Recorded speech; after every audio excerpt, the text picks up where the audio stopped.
आरोग्य। Hi hello नमस्कार, मैं हूं आपकी होस्ट और दोस्त कल्पिता। आप सभी का स्वागत है एक विशेष कार्यक्रम में जिसका नाम है आरोग्य। दोस्तों, इस आधुनिक दौर में लाइफस्टाइल चेंज हो चुकी है, सब कुछ इम्बैलेंस हो रहा है। तो आज हमारे एपिसोड में हम बात करेंगे हार्मोन्स के इम्बैलेंस की। इसीलिए हमारे साथ आज मौजूद है Ayurvedic gynaecologist, gold medallist doctor Madhura Kulkarni ji. Welcome to the show doctor. Thank you. Doctor, हम आजकल हार्मोनल इम्बैलेंस के बारे में बहुत कुछ चीजें इंटरनेट पे पढ़ते हैं, तो आप एज एन एक्सपर्ट हमें ये कैसे एक्सप्लेन करेंगी? बेसिकली हार्मोन, ये शब्द इससे ही शुरुआत करते हैं। ओके। Hormone means harmony. शरीर में जो हार्मनी लाए, एक संतुलन लाए, एक मजा, एक जिंदगी जीने की खुशनुमा, एक तरीका जो बताए, वो है हार्मोन। अभी उससे ही बना है शब्द हार्मोन। ये हार्मोन बहुत बार पॉजिटिव होते हैं, यही हम भूल गए। बहुत बार पेशेंट मुझे आकर बोलते हैं कि अरे कुछ भी बीमारी बताओ, आप बोलते हो हार्मोनल इम्बैलेंस। कितने कठिन है ये हार्मोन्स, लेकिन नहीं, ये हार्मोन्स सकारात्मक भी होते हैं, लेकिन जब इनका बैलेंस छूट जाता है तो हार्मोनल इम्बैलेंस होता है और इसके कारण कई सारी बीमारियां होती है। अभी एक एग्जांपल लेंगे, जैसे हमारे गले के इधर एक थायराइड करके ग्लैंड है, वो थायराइड से कुछ हार्मोन सीक्रेट होते हैं। वो जो हार्मोन है वो शरीर को बैलेंस रखने में मदद करते हैं।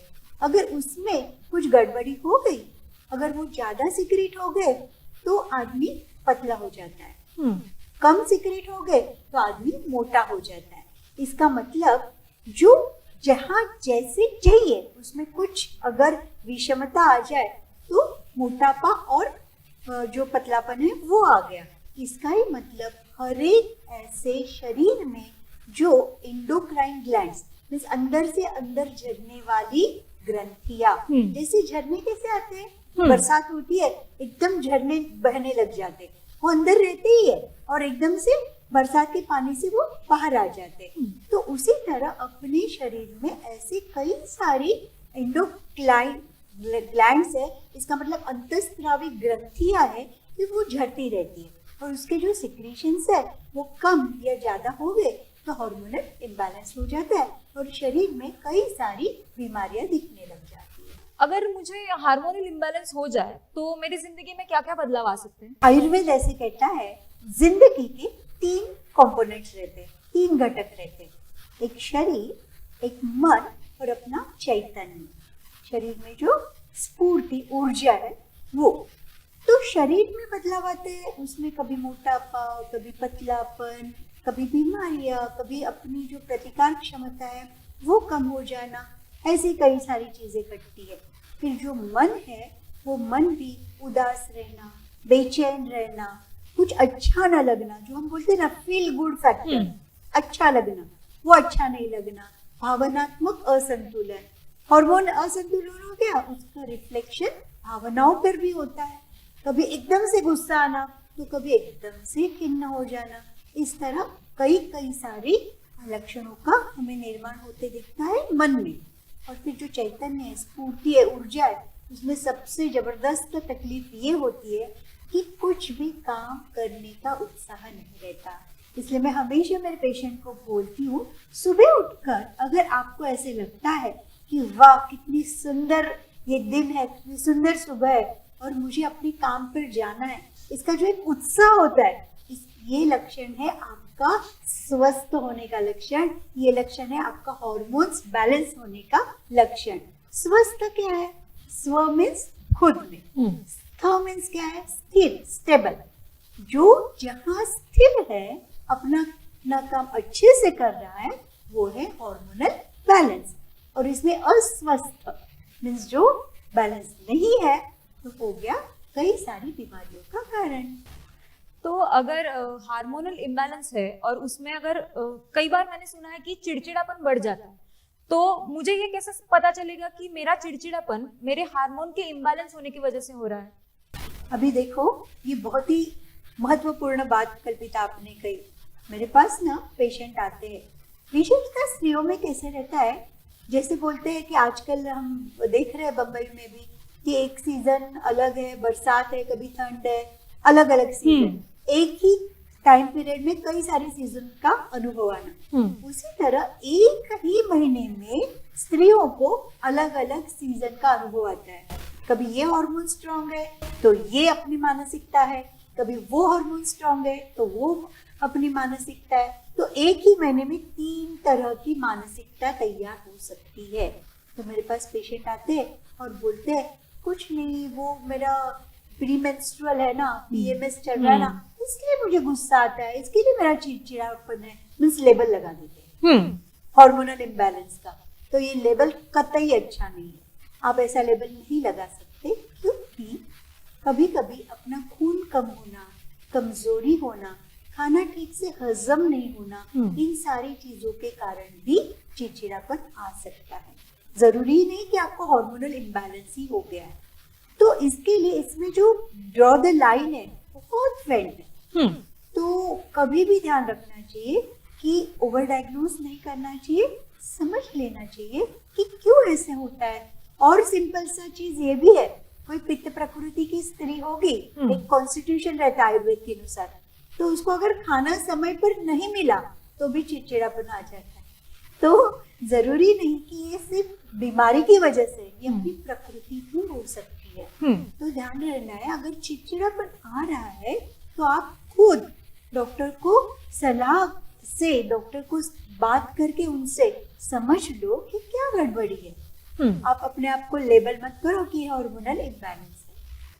तो हार्मोनल इम्बैलेंस कैसे होता है ये तो हमें पता चल गया, पर हार्मोन को बैलेंस करने के लिए हमें क्या करना चाहिए? ये भी बहुत महत्वपूर्ण प्रश्न है। अभी ना हम कैटेगरीज कर देते हैं, स्त्री और पुरुष दोनों के हार्मोन्स अलग अलग है, दोनों के वय के अनुसार भी, उम्र के अनुसार भी हार्मोन्स अलग अलग है। लेकिन मेजर हार्मोन का देख लेते हैं। स्त्रियों में बीजकोष या ओवरी से सिक्रेट होने वाला जो हार्मोन है उसको बोलते हैं एस्ट्रोजन। एस्ट्रोजन क्या है? वो स्त्री में मधुरता लाता है, आवाज में कोमलता लाता है, स्किन में कोमलता लाता है, और स्त्रीत्व का एक विशेष जो ताकत है, क्रिएटिविटी, वो उसको देता है। फिर गर्भाशय के अंदर की जो लाइनिंग है उससे जो सिक्रेट होता है उसे बोलते हैं प्रोजेस्टेरॉन। तो ये प्रोजेस्टेरॉन क्या करता है कि गर्भ रहने के लिए मदद करता है, गर्भ को स्थिर करता है। ठीक है, अगर इसमें बदलाव हो गया तो क्या हो जाएगा? एस्ट्रोजन कम पड़ गया तो स्नेह की कम पड़ जाएगा, कठोरता आ जाएगी, ड्राइनेस आ जाएगा, और प्रोजेस्टेरॉन कम हो जाएगा तो क्या हो जाएगा? ये भी बहुत महत्वपूर्ण प्रश्न जाएगी। अभी बार-बार कैटेगरीज कर स्त्री और पुरुष, तो ये स्त्रियों के हार्मोन्स अलग, ऐसे कई सारे हार्मोन के वय के अनुसार, उम्र के अनुसार हार्मोन्स पुरुषों में कैसे है। लेकिन मेजर हार्मोन का देख लेते हैं। जैसे पुरुष में बीजकोष या ये पैटर्न सिक्रेट होने वाला वो कम पड़ रहा है उसको बोलते हैं एस्ट्रोजन।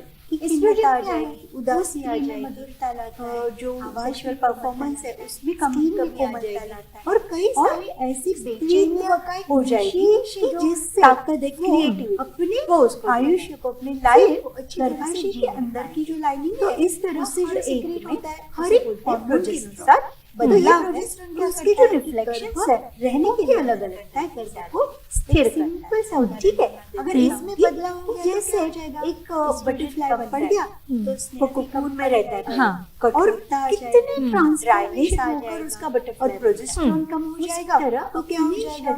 बच्चा रुकने में तकलीफ हो जाएगी, हर उम्र पर अलग अलग बात हो जाएंगे। तो ये स्त्रियों का हो गया हार्मोन, ऐसे कई सारे हार्मोन जैसे मैंने अपने आप में पुरुषों में कैसे टेस्टोस्टेरोन ये मेजर हार्मोन अपने जैसे पुरुष मेल ईगो, ये हार्मोन्स अगर वो कम पड़ जाए तो क्या हो जाएगा? कि खिन्नता आ जाएगी। ये हार्मोन्स जो इम्बैलेंस हो जाते हैं उन्हें वापस से बैलेंस होने में भी कुछ समय लगता है, और कई सारी ऐसे बेचैनियां की जैसे हो जाएगी कि जिस परिस्थिति जैसे भी हार्मोन बदल जाते हैं।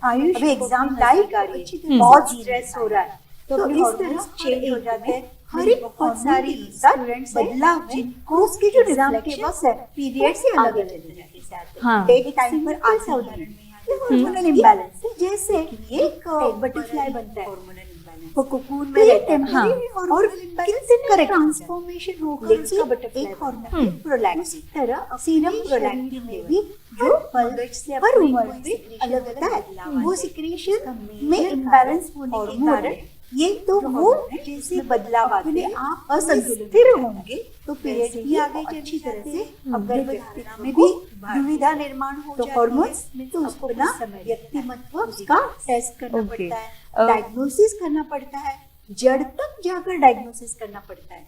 क्योंकि देखो इसमें ना एक रिदम है, जैसे हार्मोनी मैंने बोला ना वैसे रिदम है, कि ऐसे नहीं कि यहाँ है हार्मोन यहाँ हो गया।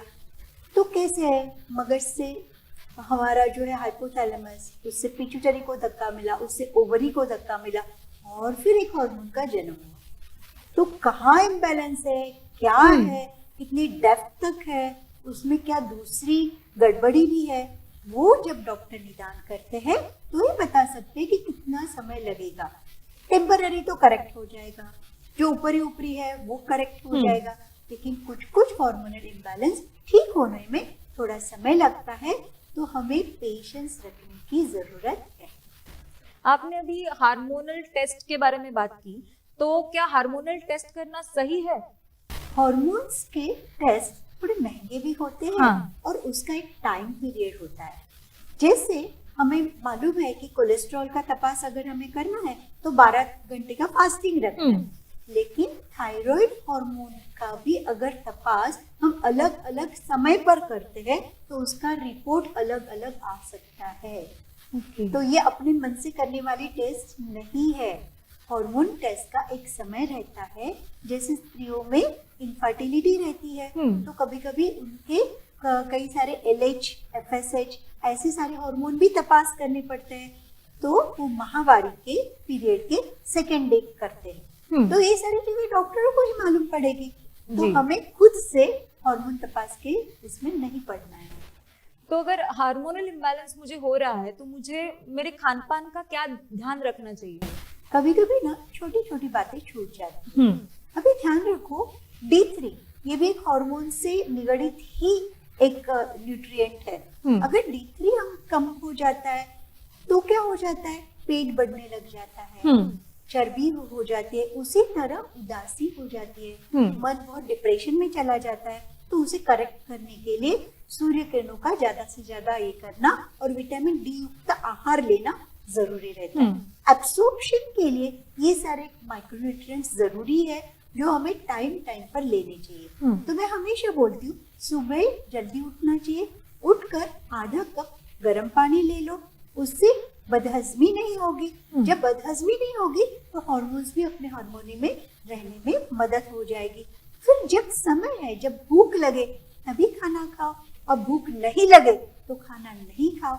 इस छोटी सी बात से भी हमारे हार्मोन्स में फर्क पड़ जाता है। फिर खाने में क्या क्या लेना है, जैसे जेठी मद है मीठी लकड़ी, वो दूध के साथ ले लो, तो स्त्रियों में जो एस्ट्रोजन हार्मोन्स में कमी हो जाती है या हार्मोनल इम्बैलेंस हो जाता है उसमें मदद हो जाता है। सिंपल अपनी सौंफ है वो खाना खाने के बाद लो, तो भी स्त्रियों में कई सारे हार्मोन्स का बैलेंस हो जाता है। लाल भोपला है, फिर जो कोहला जिसको हम पेठा बोलते हैं आगरे का, वो बनता है, वो हम सांबार में भी डालते हैं। वो छोटी सी चीज है, लेकिन वो गर्भार जो प्रेगनेंसी है उसके अर्ली स्टेजेस में अगर लेते हैं तो हार्मोन्स ठीक से सिक्रीट होने में मदद हो जाती है। तो खाना पीना ये जितना इम्पोर्टेंट है उतना उसका एब्सॉर्प्शन आयुर्वेद के अनुसार इम्पोर्टेंट है, और उससे भी ज्यादा अपना स्लीप पैटर्न, अपना लाइफस्टाइल ये हार्मोनल इम्बैलेंस में बहुत बड़ा रोल प्ले करते हैं। तो अगर अच्छे से नींद न लो तो हार्मोनल इम्बैलेंस होगा। तो खान पान के साथ इनका जरूरी रखना ध्यान बहुत इम्पोर्टेंट है। डॉक्टर्स ये जो दवाइयाँ देते हैं, तो क्या बस वो दवाइयाँ लेने से मेरा हार्मोनल इम्बैलेंस ठीक हो जाएगा या फिर मुझे कुछ और भी करना पड़ेगा? बहुत इम्पोर्टेंट क्वेश्चन है। बहुत बार ये हार्मोनल टैबलेट्स या इसमें मन में दुविधा होती है। इसके बारे में हम पढ़ते हैं कि इसके साइड इफेक्ट है। जैसे बीच में बहुत सारा संशोधन हुआ था हार्मोनल रिप्लेसमेंट थेरेपी का, जो मेनोपॉज की वुमेन को देते थे। अच्छा। तो अभी उसके ऊपर बहुत सारा संशोधन हो रहा है। तो डॉक्टर समझकर, आपकी प्रकृति देखकर ही ऐसे हार्मोन की दवाइयाँ या गोलियां देते हैं। तो विश्वास रखना चाहिए डॉक्टरों पर, और मन से बहुत बार लोग बोलते नहीं हमें नहीं हार्मोन की गोलियां लेना, लेकिन कभी कभी ऐसी गोलियां लेनी पड़ती है। जैसे थायराइड हार्मोन के लिए कभी कभी जिंदगी भर भी गोलियां लेने की जरूरत पड़ जाती है। तो डॉक्टरों का कहना मानना, ये मैं यहाँ कहना चाहूंगी, एम्फेसाइज करना चाहूंगी, ये बहुत जरूरी है। लेकिन उसके साथ साथ मेरा अपना भी रोल है। मुझे हम खुद को भी खुश रखना चाहिए, मुझे एक्सेप्ट करना चाहिए। ठीक है, हार्मोनल इम्बैलेंस के कारण मुझे ऐसे हेयर ग्रोथ अनवांटेड आ रही है, मुझे कुछ पिंपल्स ज़्यादा आ रहे हैं, तो एक्सेप्टेंस रखना चाहिए, पेशेंस रखना चाहिए और उस अनुसार एक्सरसाइज है, मेडिटेशन है, योग है, म्यूजिक थेरेपी है, कुछ भी ऐसा चीज करना चाहिए जिससे आपका मन ज्यादा से ज्यादा सकारात्मक हो जाए। अगर सकारात्मक ऊर्जा का चयन हो जाए तो शरीर पर भी सकारात्मक परिणाम होते हैं। तो हमारे हाथ में वो जो चीज है वो हमें करनी चाहिए। अभी आपने मेडिटेशन के बारे में बताया, तो किस प्रकार का मेडिटेशन हमें करना चाहिए जिस वजह से हमारे इम्बैलेंस हुए जो हार्मोन्स है वो अपनी जगह पे आ सके, वो अपना संतुलन वापस पा सके? बहुत ही अच्छा एक इसमें हमने एक संशोधन किया है। देखो, मेडिटेशन बोला तो डर लगता है, ऐसे कुछ अलग ही चीजें ऐसे लगता है। सिंपल सी बात, माइंडफुलनेस, जो जहाँ जब हम है वहाँ अपने सांस पर ध्यान देना, ये भी बहुत बड़ा रिलैक्सेशन टेक्निक है। उसके लिए सिंपल सी बात है, आप ओमकार करो। जैसे हम माँ को पुकारते हैं तो उसका कुछ परिमाण नहीं रहता, दिल से माँ को पुकारते हैं, उसी तरह ओम चैंटिंग या ओमकार का जाप या ओम बोलना, इसके कारण हमारे ब्रेन से, मगज से कई सारे सकारात्मक हार्मोन्स सिक्रेट होते हैं और उसका बहुत अच्छा फायदा देखा गया। तो योग निद्रा है, शवासन है, ओमकार है, ये भी आप कर सकते हैं। ध्यान धारणा के बराबर के इसके फायदे मिलते हैं। और अगर आपको ध्यान करना भी है तो आपको किसी गुरु से ठीक से सीखकर अगर करेंगे तो उसका फायदा ज्यादा। अगर अभी आपने बताया कि स्लीप साइकिल या फिर डेली लाइफ जो हमारी बदल चुकी है, इसका बहुत ज्यादा परिणाम हार्मोन्स पर हो रहा है, तो इसी लाइफस्टाइल के चलते हमें ऐसे कौन से छोटे छोटी चीजें हैं जिनका ध्यान रखना चाहिए? फॉर एग्जाम्पल, कितने घंटे की नींद लेनी चाहिए जिससे हमारे हार्मोन्स पर कोई फर्क ना पड़े? ये भी प्रश्न अच्छा है। मैं जब भी ऐसे भाषण देती हूँ तो मेरे पेशेंट बोलते हैं, अरे मेरा तो नाइट शिफ्ट है, आप बोलते हो रात को मत जागो, लेकिन मेरा प्रोफेशन ही वो है, मैं टाइम पे सो नहीं सकती। तो अगर समझो, हमें रात को 6 से 8 घंटे की नींद जरूरी है और हमें अगर ये नींद रात के टाइम नहीं मिल पाती तो दिन में हमें ये नींद पूरी कर लेनी है, क्योंकि नींद में ही सेल्स में रीजनरेशन होता है, सेल्स में एक्टिवेशन होता है। हर पल हमारे शरीर में नए नए चीजें बनती जाती है। वो बनने का प्रवास जब रुक जाता है तो हमारा आयुष्य खत्म हो जाता है, या तो फिर एजिंग होना चालू होता है। तो एजिंग को कम करना है तो नींद इसके ऊपर सबसे अच्छा नुस्खा है।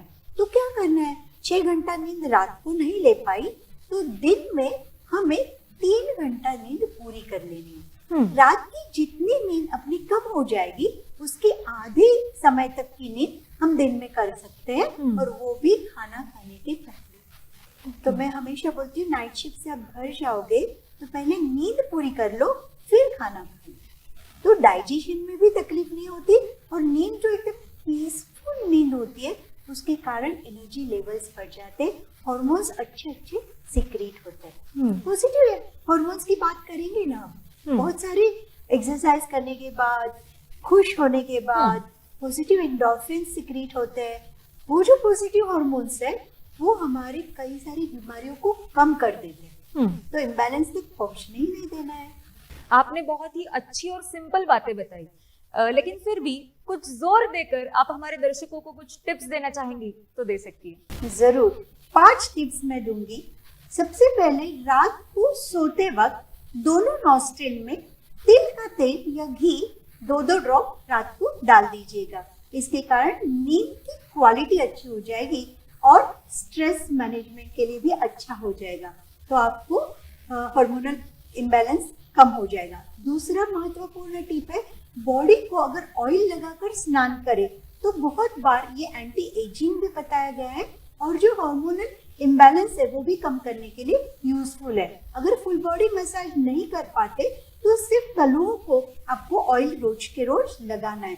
तीसरा इम्पोर्टेंट बात, आपको अपनी हॉबी को डेवलप करना है, कुछ ना कुछ हॉबी डेवलप करना है और दिन भर में अपने लिए एटलीस्ट आधा घंटा देना है कि जो मी टाइम रहेगा वो मी टाइम में हम बहुत से ज़्यादा पॉजिटिव फर्क अपने बॉडी पे कर सकते हैं। चौथा, खाने पीने में हो सके उतना हमें नेचुरल चीज़ों की तरह जाना है। जैसे बहुत बार देखा गया है माइक्रोवेव ओवन में जो बार बार गर्म किया या ऐसे जो चीज़ है बार बार तली हुई चीज़ है वो खाने के कारण बहुत से हार्मोन्स इम्बैलेंस हो जाते हैं और तकलीफें बढ़ जाती है। और पांचवा, सबसे लास्ट और सबसे इम्पोर्टेंट बात जो है कि आपका टाइम मैनेजमेंट आपको हार्मोनल इम्बैलेंस से दूर रखता है। तो जो यूनिवर्स कह रहा है वही आप फॉलो करो। जो अपने बॉडी सिग्नल आते हैं उसको अगर फॉलो करते हैं कि मुझे कब भूख लग रही है, मुझे कब नींद आ रही है, मुझे कब अपना रेस्ट पीरियड जरूरी है, ये अगर हम मैच कर ले यूनिवर्स से तो हॉर्मोन्स भी हार्मनी में रहते हैं और हम हमेशा खुश रहते हैं। Thank you so much ma'am. आपने इतने इजी तरीके से हमें इंफॉर्मेशन दी है, इतनी जानकारी दी है कि मुझे विश्वास है कि हमारे दर्शकों को इसका जरूर फायदा होगा। आपने अपना कीमती समय निकाला, हमारे स्टूडियो में आई, हमें इंफॉर्मेशन दी, इसके लिए आपका बहुत बहुत तहे दिल से शुक्रिया। धन्यवाद, थैंक यू। तो दोस्तों, अब आपकी होस्ट और दोस्त कल्पिता को इजाजत दीजिएगा। फिर मुलाकात होगी आरोग्यम के अगले एपिसोड में। तब तक अपना ख्याल रखिएगा। Take care.